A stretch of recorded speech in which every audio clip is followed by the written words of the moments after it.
Hello friends, welcome back to our YouTube channel, and today we will learn how to create this pattern using Java language. These horizontal lines are called as rows and vertical lines are called as columns. These are the numbers of rows and these are the numbers of columns. So we are having 5 rows and 5 columns to print, and here value of rows remains same whereas value of column keeps changing. So we have to print column here, and for second and fourth column we have to print this address sign. So for printing this pattern, let us start programming.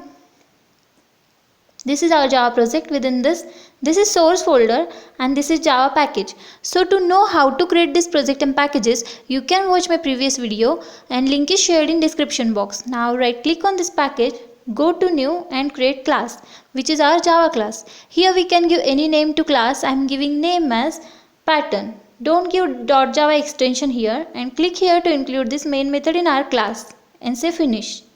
So this is our Java program and we can start programming from here within the main method.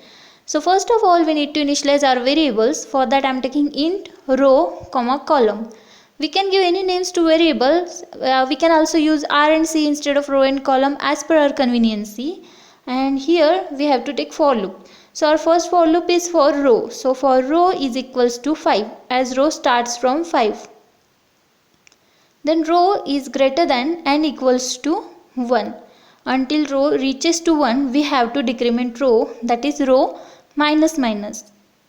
So this is the syntax of for loop, that is for initialization semicolon condition semicolon decrementation or incrementation. So here this minus minus is decrement operator. Now within this for loop of row we have to take another for loop for column. So for column is equals to 1 as column starts from 1. Column is less than and equals to row column plus plus. So here now we can see the value of row remains same and column changes. So we have to print column, and for fourth and second column we have to print this address sign. So for that we have to take this condition within this if else loop. So for if column mod 2 equals to 0, that means if column is even, that time we have to print syso control space, that is system.out.println. Here we don't need this ln as it is for new line and we don't want to change the line. So here \t, it is called as tab, which is used for providing space and address sign. So if column is even, then we have to print this address, else, that means if column is odd, at that time we have to print within system.out.print.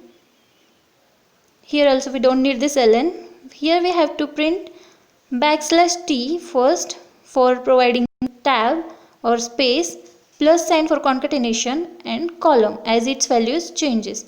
Now we have to come out of the for loop of column, and within the for loop of row we have to take system.out.println, that is syso control space \n for changing row, and now we have to change our line.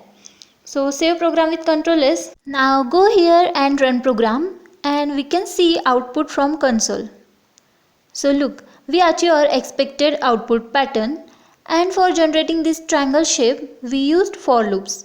So our first for loop is for row, and row is equals to 5, that means row start from here from this point, and then row is greater than equals to 1, that means until this point, because after this row will become 0, so until this point we have to reduce rows. That means row equals to 5 here, then 5 minus 1 it will become 4 and come here, then 4 minus 1 3 2 1. Likewise we can generate our rows. Then for column, our column start from 1 from this point. Then column is less than equals to row. At first we are having 5 rows, so we have to print 5 columns. Then for second row we have to print 4 columns as there are 4 rows. Then for third we have to, for fourth row we have to print 2 columns, and for fifth row we have to print 1 column. So that's how we generate this triangle shape. And for printing this numbers, we can see we have to print for second and fourth column, we have to print this address sign. So for that we used if else condition, that is if columns are even, that is true and 4, so we have to print this address sign, and for odd numbers we have to print column numbers as column value is changes. So that's how we generate this pattern. And if you like this video, please like, share and subscribe to my YouTube channel. And that's all about today guys. Thank you for watching this video. Bye bye.